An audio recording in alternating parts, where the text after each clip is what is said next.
అందరికీ నమస్కారం అమ్మ. ముఖ్యంగా ఇంటర్మీడియట్ విద్యార్థులందరికీ ఒక ముఖ్యమైన ఇన్ఫర్మేషన్. అది ఏందని తెలుసుకునే ముందు తెలంగాణ ఇంటర్మీడియట్ ప్రభుత్వం బోర్డు వాళ్ళు ఒక నిర్ణయం తీసుకున్నారు. ఇదేంటి తెలుసుకునే ముందు ఇంకా మన ఛానల్ సబ్స్క్రైబ్ చేసుకుని వాళ్ళని దయచేసి సబ్స్క్రైబ్ చేసుకొని లైక్ చేసి షేర్ చేసి మీ ఫ్రెండ్స్కి రిలేటివ్స్ అందరికీ మన ఛానల్ని సబ్స్క్రైబ్ చేసుకోమని చెప్పండి.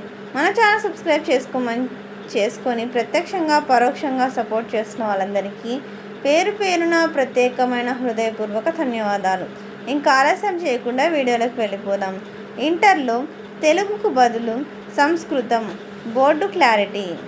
అంటే ఇంటర్మీడియట్లో సెకండ్ లాంగ్వేజ్ తెలుగు ఉంటుంది కదమ్మా, తెలుగుకు బదులుగా సంస్కృతం ఉంటుంది అని బోర్డు క్లారిటీ ఇచ్చింది. దాని డీటెయిల్స్ మనం ఇప్పుడు తెలుసుకుందాం.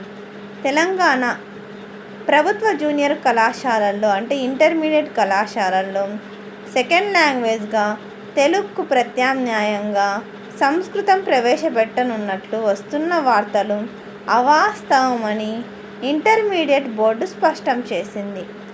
10 సంస్కృత లెక్చరర్ పోస్టుల భర్తీ కోసం వివరాలు తెలుసుకునేందుకే అంతర్గత మెమో జారీ చేసినట్లు అధికారులు తెలిపారు.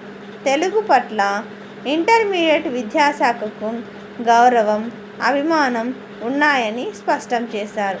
అందరికీ ధన్యవాదాలమ్మా. ఇంకా మన ఛానల్ సబ్స్క్రైబ్ చేసుకొని వాళ్ళని దయచేసి సబ్స్క్రైబ్ చేసుకొని లైక్ చేసి షేర్ చేసి మీ ఫ్రెండ్స్కు రిలేటివ్స్ అందరికీ మన ఛానల్ సబ్స్క్రైబ్ చేసుకోమని చెప్పండి.